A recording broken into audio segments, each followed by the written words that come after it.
Friends, എല്ലാവർക്കും നമസ്കാരം. നിങ്ങൾ ഏവരും കാത്തിരിക്കുന്ന രേവതിയുടെയും സച്ചിയുടെയും നാളത്തെ വിശേഷത്തിലേക്ക് എല്ലാ കൂട്ടുകാർക്കും സ്വാഗതം. എല്ലാവർക്കും നല്ലൊരു ദിവസം ആശംസിച്ചുകൊണ്ട് തന്നെ നമുക്ക് നാളത്തെ വിശേഷത്തിലേക്ക് കടക്കാം. അതിനു മുമ്പായിട്ട് ആരെങ്കിലും നമ്മുടെ ചാനൽ ആദ്യമായിട്ട് കാണുന്നുണ്ടെങ്കിൽ സബ്സ്ക്രൈബ് ചെയ്തേക്കണം കേട്ടോ. അതിനോടൊപ്പം മാക്സിമം എല്ലാവരും നമ്മുടെ വീഡിയോ ഇഷ്ടപ്പെടുകയാണെങ്കിൽ തീർച്ചയായിട്ടും ഒരു ലൈക്ക് അടിച്ചിട്ട് പോകാവുള്ളേ. അപ്പൊ ഏതായാലും വിശേഷത്തിലേക്ക് കടക്കാം. ഇന്നത്തെ വിശേഷം രാവിലെ തന്നെ ഞാൻ പോസ്റ്റ് ചെയ്തിട്ടുണ്ട്. ആരെങ്കിലും കയറി കണ്ടിട്ടില്ലെങ്കിൽ ഒന്ന് കയറി കണ്ടു നോക്കാം. അടിപൊളി വിശേഷം തന്നെയാണ്. അപ്പൊ ഇന്നത്തെ ആ ഒരു ലാസ്റ്റ് ഭാഗം എന്ന് പറയുന്നത് വേറെ ഒന്നുമല്ല, നമ്മുടെ ശരത്തുണ്ടല്ലോ, കുറച്ച് കൂട്ടുകെട്ടിലൊക്കെ ഇങ്ങനെ അകപ്പെട്ടിരിക്കുകയായിരുന്നു. അപ്പൊ ആ പലിശയ്ക്ക് പൈസ കൊടുക്കുന്ന അവരുടെ കൂടെ ആയിരുന്നുവല്ലോ. അപ്പൊ ഇത് നമ്മുടെ സച്ചിയുടെ കൂട്ടുകാരൻ മഹേഷ് കണ്ടുപിടിക്കുകയാണ്. അങ്ങനെ സച്ചിയുടെ കൂട്ടുകാരൻ മഹേഷ് എല്ലാം കണ്ടുപിടിക്കുന്നില്ല, അവിടെ വന്നിരിക്കുന്നു, പൈസ പിരിക്കുന്നു. ഇപ്പൊ നമ്മുടെ ശരത്ത് പണ്ടത്തെ പോലെ ഒരു കൂട്ടാളി മാത്രമല്ല, ആ ഒരു ബിസിനസ്, അതായത് ആ ഒരു പലിശയൊക്കെ തന്നെ ഏറ്റെടുത്ത് നടത്തുന്ന, പൈസയൊക്കെ കയ്യിലുള്ള, പലിശയ്ക്ക് പൈസ കൊടുക്കുന്ന ഒരാളായിട്ട് മാറിയിരിക്കുകയാണ്. അപ്പൊ അതുകൊണ്ട് തന്നെ മഹേഷിന് ഇത് കണ്ടപ്പോ അതിശയം തോന്നി. മഹേഷ് ആണെങ്കിൽ മോനെ ദേ ഇതൊക്കെ അത്രയ്ക്ക് നല്ല കാര്യം അല്ലാട്ടോ എന്നൊക്കെ പറഞ്ഞ് ഉപദേശിക്കുകയൊക്കെ ചെയ്തു. ശരത്ത് പറഞ്ഞു ഇത് എന്റെ അല്ല, എന്റെ കൂട്ടുകാരന്റെ എന്നൊക്കെ പറയുകയൊക്കെ ചെയ്ത് അങ്ങനെ തട്ടിമുട്ടിയൊക്കെ ഒഴിഞ്ഞു മാറി. അങ്ങനെ ഏതായാലും ഇനിയിപ്പം പേടിച്ചിരിക്കുകയാണ്. ഇനിയിപ്പൊ ചെന്ന് പറയുവോ? സച്ചിയോട് ചെന്ന് പറഞ്ഞു കഴിഞ്ഞിട്ടുണ്ടെങ്കിൽ രേവതിയോട് പറയും പ്രശ്നമാവൂലോ. അപ്പൊ അത് പേടിച്ചൊക്കെ ഇരിക്കുകയാണ്. അപ്പോഴാണ് അങ്ങോട്ടേക്ക് തന്നെ പലിശയ്ക്ക് കുറച്ച് പൈസ എടുക്കാൻ വേണ്ടി നമ്മുടെ ശ്രുതിയും ശ്രുതിയുടെ കൂട്ടുകാരി മീരയും വരുന്നത്. എന്തിനാണ് പൈസ എടുക്കുന്നത്? നമ്മുടെ ശ്രുതിയുടെ ഡ്യൂപ്ലിക്കേറ്റ് മാമനെ കൊണ്ടുവരാൻ തീരുമാനിച്ചിരിക്കുകയാണ്. അപ്പൊ ആ ഡ്യൂപ്ലിക്കേറ്റ് മാമൻ വെറുതെ കൈ വീശി വന്നാൽ പോരല്ലോ. ഡ്യൂപ്ലിക്കേറ്റ് മാമൻ വരുമ്പം എന്തെങ്കിലുമൊക്കെ കാര്യമായിട്ട് ചന്ദ്രയ്ക്ക് കൊണ്ടുവരണം. ഇല്ലെങ്കിൽ അറിയാലോ രേവതിയുടെ അവസ്ഥയായി പോകും. അതുകൊണ്ട് ശ്രുതി എന്നാൽ കുറച്ച് പൈസ എടുക്കാന്നും പറഞ്ഞുകൊണ്ട് അങ്ങോട്ട് പോയി. അവിടെ ചെന്ന് കഴിഞ്ഞപ്പോഴത്തേക്കും നമ്മുടെ ശരത്തുണ്ട്. അപ്പൊ ശരത്ത് ഈ പെണ്ണ് വരുന്നത് കണ്ടു കേട്ടോ, ശ്രുതി വരുന്നത് കണ്ടു. അപ്പൊ തന്നെ നമ്മുടെ ശരത്ത് അവിടെ നിന്ന് മുങ്ങുകയാണ്. അതായത് മാറി നിന്നു. കണ്ടു കഴിഞ്ഞിട്ടുണ്ടെങ്കിൽ പ്രശ്നമാവും എന്നറിയാം. അപ്പൊ അതുകൊണ്ടാണ് മാറി നിന്നത്. അങ്ങനെ മാറി നിന്നിട്ട് ഇതൊക്കെ വീക്ഷിക്കുകയാണ്. അപ്പൊ ഇവർ രണ്ടുപേരും വരുന്നു, പലിശ മേടിക്കാൻ വേണ്ടി അവിടെ വന്നിരിക്കുന്നു. അങ്ങനെ ശ്രുതി പറയുന്നത് എനിക്ക് കുറച്ച് പലിശയ്ക്ക് പൈസ വേണം, 1,00,000 രൂപ വേണം എന്ന് പറഞ്ഞപ്പം അത് പിന്നെ മേഡത്തിന് കഴിഞ്ഞ പ്രാവശ്യം ഇവിടെ നിന്ന് ഇത്രത്തോളം തുക തന്നതല്ലായിരുന്നു, എത്ര തുക തന്നതായിരുന്നു?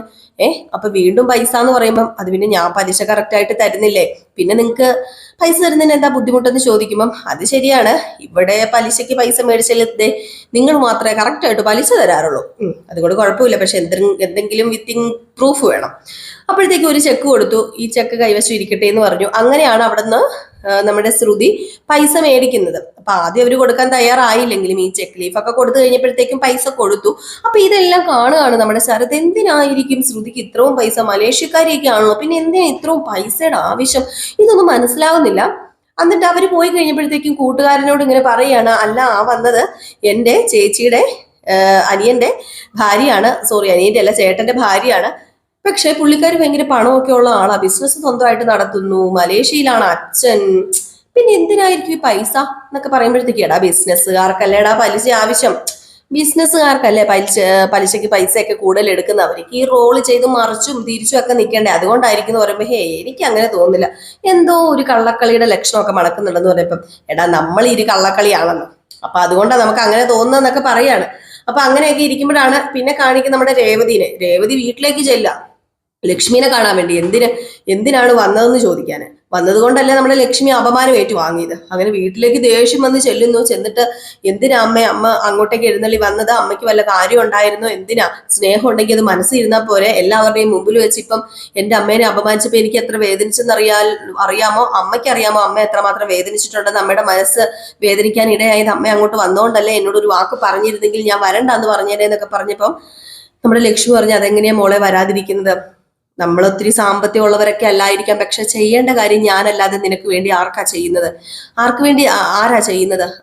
എനിക്ക് ഇപ്പൊ നീയല്ലേ ഉള്ളൂ വിവാഹം കഴിഞ്ഞത്, ഇവളുടെ വിവാഹം കഴിയുമ്പോൾ ഇവൾക്ക് വേണ്ടി ചെയ്യണം. ഇനി എന്റെ കാലം ഇങ്ങനെയൊക്കെ ഓരോ കാര്യങ്ങൾ നിങ്ങൾക്ക് വേണ്ടി ചെയ്ത് തള്ളി നീക്കാനുള്ളതല്ലേ എന്ന് പറയപ്പം തള്ളി നീക്കിക്കോ, പക്ഷെ അവിടെ നിന്ന് വലിയ തള്ളു കിട്ടിയപ്പോ സമാധാനമായല്ലോ. എന്ത് തള്ളു കിട്ടി? ചന്ദ്ര ചേച്ചിയല്ലേ അങ്ങനെയൊക്കെ പറഞ്ഞത്.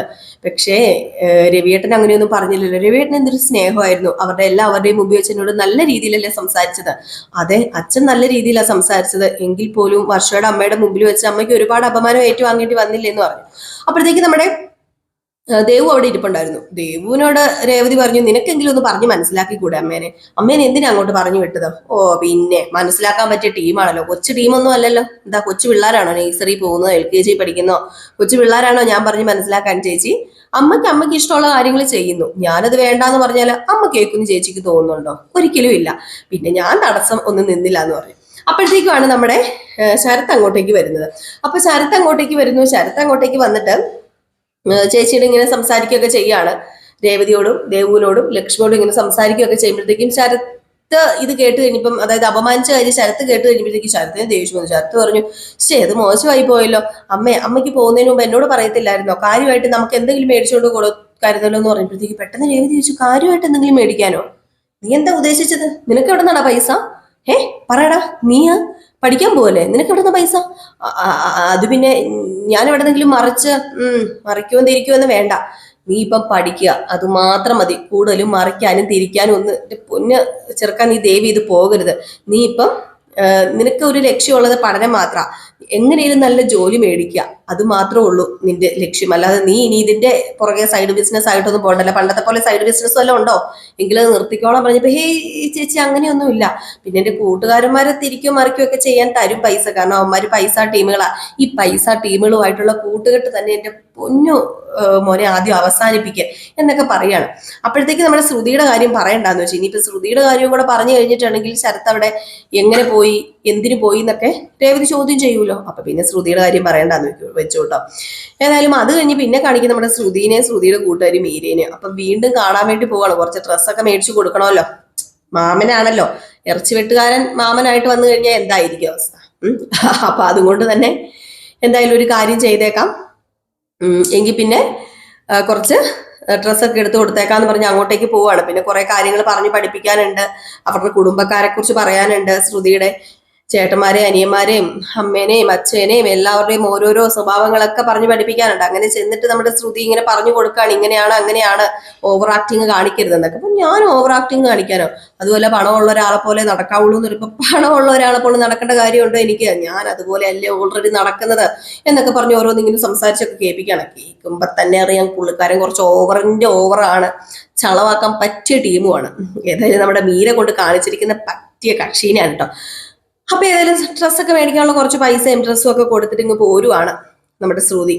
ഏതായാലും പോരുന്നതിന് മുമ്പ് പറയുന്നുണ്ട്, ഇതാണ് സച്ചി, ഇതാണ് ശ്രീകാന്ത്, ഇതാണ് എന്റെ ഭർത്താവ് സുധി, ഇവരുടെ സ്വഭാവം ഇങ്ങനെയാണ്. അവിടെ എന്റെ ശത്രു സച്ചിയാണ്. അല്ല നിങ്ങൾ കള്ളു കുടിക്കുവോ? ഞാൻ കള്ളു കുടിക്കൂല മോളെ. കള്ളു കുടിക്കുമെന്ന് വെച്ചാൽ കുറച്ചൊക്കെ കുടിക്കൂ കേട്ടോ, അത് പിന്നെ എന്ത് ചെയ്യാനാ, ഈ ക്ഷീണിച്ച ഈ പണിയൊക്കെ കഴിഞ്ഞിട്ടെന്ന് ഇങ്ങനെ പറയുമ്പോഴത്തേക്കും കള്ളൊന്നും കുടിച്ചു പോകരുത്. ഞാനൊരു കാര്യം പറഞ്ഞേക്കാം, അവിടെ ഒരു കുടിയനുണ്ട്, അങ്ങേരുടെ കൂടി കള്ളു കുടിക്കാനെങ്ങാണ്ട് നിന്നാ ഉണ്ടല്ലോ, കള്ളു കുടിക്കാൻ പാടില്ല എന്ന് പറഞ്ഞപ്പോഴത്തേക്കും നമ്മുടെ മീരൻ പറഞ്ഞു, ഈ പ്രോഗ്രാം തീരുന്നത് വരെ കള്ളു കുടിക്കാൻ പാടില്ല, ഈ പ്രോഗ്രാം അവസാനിക്കുന്ന വരെ ദയവേത് നിങ്ങൾ കള്ളു കുടിക്കരുതെന്ന് പറഞ്ഞപ്പോ, ഞാൻ കള്ളൊന്നും കുടിക്കത്തില്ല, അതുമല്ല എനിക്ക് സിനിമയിൽ അഭിനയിക്കാൻ ഒരു ചാൻസ് മേടിച്ചു തന്നപ്പോ ഞാൻ എങ്ങനെയാ കള്ളു കുടിക്കണത്? ഏതായാലും ഈ സിനിമയുടെ ഷൂട്ടിങ് കഴിയുന്നവരെ ഞാൻ കള്ളു കുടിക്കത്തില്ല.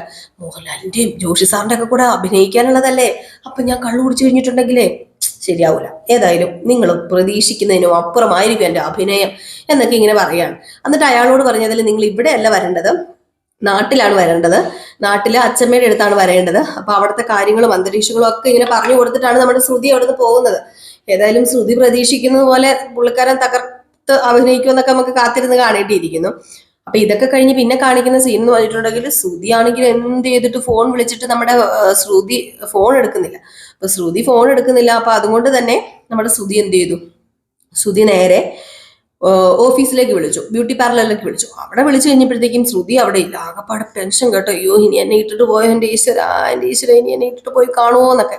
അപ്പോഴാണ് നമ്മുടെ ചന്ദ്ര വരുന്നത്. ചന്ദ്ര വന്നിട്ട് എന്താടാ അവൾ ഇതുവരെ വരാത്തത്, ശ്രുതി ഇതുവരെ വരാത്തതെന്ന് ചോദിച്ചപ്പോ, അത് പിന്നെ ശ്രുതി വരാത്തത് എന്താണെന്ന് എനിക്ക് അറിയില്ല അമ്മേ, ഞാൻ ഫോൺ വിളിച്ചു കഴിഞ്ഞപ്പോഴത്തേക്കും അവള് ബ്യൂട്ടി പാർലറിൽ ഇല്ലെന്നാ പറഞ്ഞത്.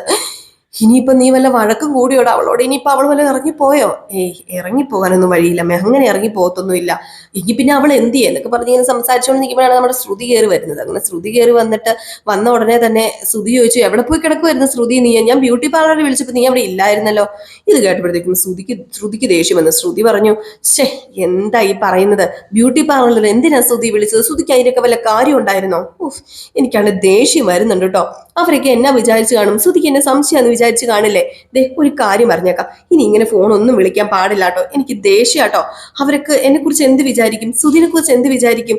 അപ്പോഴത്തേക്ക് നമ്മുടെ ചന്ദ്ര പറഞ്ഞു, പോട്ടെ മോളെ, സാരമില്ല. അവൻ സ്നേഹം കൊണ്ടല്ലേ അങ്ങോട്ട് ഫോണൊക്കെ വിളിച്ച് ചോദിക്കുന്നത്. അവന് പേടിയാ, നീ ഇട്ടിട്ട് പോകുമെന്നൊക്കെ ഓർത്തിട്ട് പേടിയാന്ന് പറയുമ്പോൾ, ഞാൻ എവിടെ ഇട്ടിട്ട് പോകാനമ്മേ? ഇനി ഞാൻ എവിടെയാ പോണേ? എനിക്ക് പോകാൻ ഇനി വല്ല ഇടയുണ്ടോ എന്നിങ്ങനെ അറിയാതെ ചോദിച്ചു പോകണം. എന്നിട്ട് അപ്പോഴത്തേക്കും പെട്ടെന്ന് ചന്ദ്ര ചോദിച്ചു, അതെന്താ മോളിനി മലേഷ്യ പോയാലോ?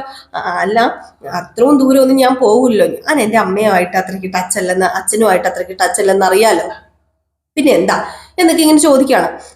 ഈ സമയത്ത് നമ്മുടെ രവീന്ദ്രൻ കയറി വരുന്നു. രവീന്ദ്രൻ കയറി വന്നിട്ട്, എന്താ ഇവിടെ ഒരു അലമ്പം എന്നൊക്കെ ചോദിക്കുമ്പോ, പ്രശ്നമൊന്നുമില്ല രവിയേട്ടാ. അല്ല, ഞങ്ങള് ശ്രുതിയുടെ കാര്യമൊക്കെ ഇങ്ങനെ സംസാരിക്കുകയായിരുന്നു. ഏതായാലും പ്രശ്നമൊന്നും ഇല്ലാന്ന് പറഞ്ഞപ്പോഴത്തേക്ക് നമ്മുടെ ശ്രുതി പറയാണ്, അത് പിന്നെ അമ്മേ, എന്റെ മാമൻ വരുന്നുണ്ടെന്നാ പറഞ്ഞെന്ന് പറഞ്ഞു. നിന്റെ മാമൻ വരുമോ? അപ്പം എങ്കിൽ പിന്നെ അച്ഛനോട് വരാൻ പറ. അയ്യോ, അച്ഛന് തിരക്കാ ബിസിനസ് കാര്യങ്ങളുമായിട്ട്. അപ്പം മാമനെ പറഞ്ഞു വിടാന്നാ പറഞ്ഞത്. ഉടനെ തന്നെ മാമൻ വരും. മാമൻ ഇങ്ങോട്ടേക്കല്ല വരുന്നത്, മാമൻ വരുന്നത്